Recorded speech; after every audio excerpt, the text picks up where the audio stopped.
విశాఖలో స్త్రీ శక్తి పథకం కింద ఉచిత బస్సు ప్రయాణానికి విశాఖలో మహిళల నుంచి విశేష స్పందన వస్తోంది. ఈ పథకంపై మహిళలు సంతోషం వ్యక్తం చేస్తున్నారు. ఉచిత బస్సు ప్రయాణం సౌకర్యం కల్పించడంపై AP CM Chandrababu, deputy CM Pawan Kalyan కు మహిళలు కృతజ్ఞతలు తెలిపారు.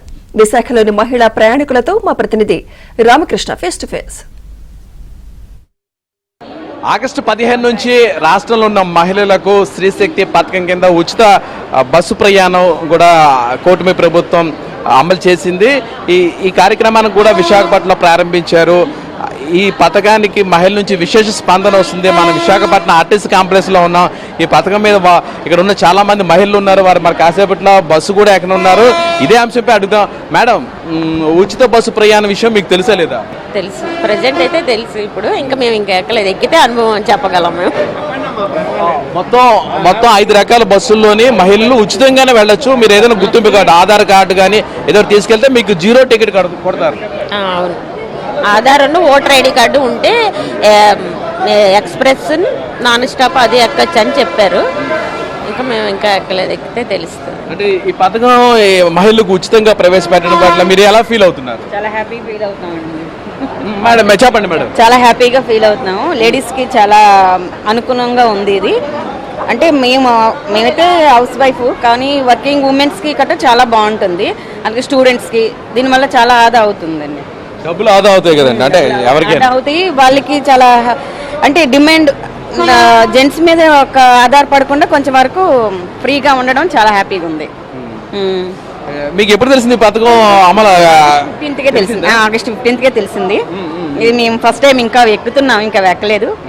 మా రిలేషన్ వాళ్ళ మ్యారేజ్ ఉంది, మ్యారేజ్ కోసం వెళ్తున్నాము. మేము అంతే చాలా హ్యాపీగా యాంగ్జైటీగా ఉంది ఇంకా ఎక్కడానికి. అలాగే మనతో మాట్లాడిన కొంతమంది మహిళలు, అమ్మ మీకు ఉచిత బస్సు ప్రయాణం తెలుసా విషయం? ఆగస్ట్ 15కి తెలిసింది. మంచిదే ఒకదానికి. కొందరికి కొద్దిగా ఇబ్బందిగా ఉంటుంది, ఆటో వాళ్ళకి అందరికి ఇబ్బందిగా ఉంటుంది కదా ఈ బస్సుల వల్ల. వాళ్ళ టికెట్లు పోయినట్టుగా ఉంటుంది కదా, వాళ్ళ దాని మీద ఆధారపడి ఉంటున్నారు. దీనికోసం ఒక మహిళలకు కొద్దిగా చాలా సంతోషంగా ఉంటుంది. ఎక్కడికి వెళ్ళాలన్నా, జాబ్కి వెళ్ళాలన్నా, ఏ ఊరు వెళ్ళాలన్నా కొద్దిగా సంతోషంగా ఉంది. డబ్బులు పట్టుకుని వెళ్ళాల్సిన లేదు, ఏదో గుర్తింపు కార్డు, ఆధార్ కార్డు పట్టుకెళ్తే చాలు, మీరు ఎక్కడికి వెళ్ళిపోవచ్చు. దానికోసం సంతోషంగా ఉన్నాము. ఇంకా ఎక్కలేదు, వాళ్ళు ఎక్కుతామని ఆలోచిస్తున్నాము. ఎక్కడికి వెళ్తారు మేడం? ఇక్కడ నుంచి వైజాగ్, శ్రీకాకుళం వెళ్తారా? అలాగే మనం చూడొచ్చు, ఇక్కడ ఆర్టీసీ బస్ కాంప్లెక్స్ దగ్గర చాలా మంది ఈ పథకం పట్ల హర్షం వ్యక్తం చేస్తున్నారు. కొంతమంది బస్సుల్లో కూడా వెళ్తున్నారు. ఇక్కడ చాలా మంది ఉన్నారు. మీకు ఉచిత బస్సు ప్రయాణం కోసం తెలుసా? మహిళలందరూ ఫ్రీగా వెళ్ళొచ్చు. ఇది ఎవరు ఇస్తున్నారు? ఇది మన పవన్ కళ్యాణ్, చంద్రబాబు నాయుడు గారు. ఇది కూటమి ప్రభుత్వం ఆనందిస్తుంది. అవును బాబు. అది మొత్తం మీద చూస్తుంటే విశాఖలోని మహిళలు కూడా చాలా మందికి ఈ పథకం తెలిసిందని, తాము ఈ ఉచిత బస్సు ప్రయాణ సౌకర్యాన్ని వాడుకుంటామని కూడా చెప్తున్నారు. కొంతమంది ఇక్కడ మహిళలు కూడా, అమ్మ మీకు తెలుసా ఉచిత బస్సు ప్రయాణం విషయం? తెలుసు, 15నే తెలిసిందా? Very good. మరి మీరు ఒకసారి జర్నీ చేశారా? చేశాను. ఎక్కడి నుంచి ఎక్కడి వరకు? సింహాచలం కొండ కింద నుంచి తాచెట్లపాలెం వరకు. ఫస్ట్ దైవ దర్శనం చేసుకున్న తర్వాత మీరు ఉచిత ప్రయాణం ప్రారంభించారండి? అవునవును. అంతేనా? మళ్ళీ ఇప్పుడు ఎక్కడికి వెళ్తున్నారు? ఇప్పుడు శ్రీకాకుళం.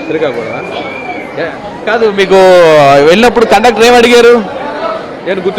అతను అన్నారు, ఇక్కడ ఫ్రీ బస్ అవుతుంది ఇప్పటి నుంచి, మీ దగ్గర ఆధార్ కార్డు ఉందని అడిగారు. ఉన్నది అని చెప్పి చూపించాను. ఫ్రీ బస్ టికెట్ ఇచ్చారు, అంతే. టికెట్ మీద ఏముంది అంటే అమౌంట్ 0 ఉందా? 0 ఉంది. హ్యాపీగా ఉన్నారు కదా మొత్తం మీద? హ్యాపీగా. Okay, thank you madam. ఇది మొత్తం మీద పరిస్థితి. ఈరోజు విశాఖపట్నంలోని చాలా మంది కూడా ఉచిత బస్సు ప్రయాణం సౌకర్యాన్ని వాడుకుంటున్నారు. ఇది ఆగస్టు 15 నుంచి ప్రారంభమైందని, తమకు ఈ పథకం తెలుసని, చాలా హ్యాపీగా ఉందని, ఇప్పటికే చాలా చోట్ల ప్రయాణించామని, ఇప్పుడు కూడా మరికొన్ని జిల్లాలు కూడాను తాము వ్యక్తిగత పనుల మీద వెళ్తున్నామని కూటమి ప్రభుత్వానికి ఇక్కడ మహిళలందరూ కృతజ్ఞతలు చెప్తున్నారు. వీడియో జర్నలిస్ట్ రాజశేఖర్తో రామకృష్ణ, ఏబిఎన్.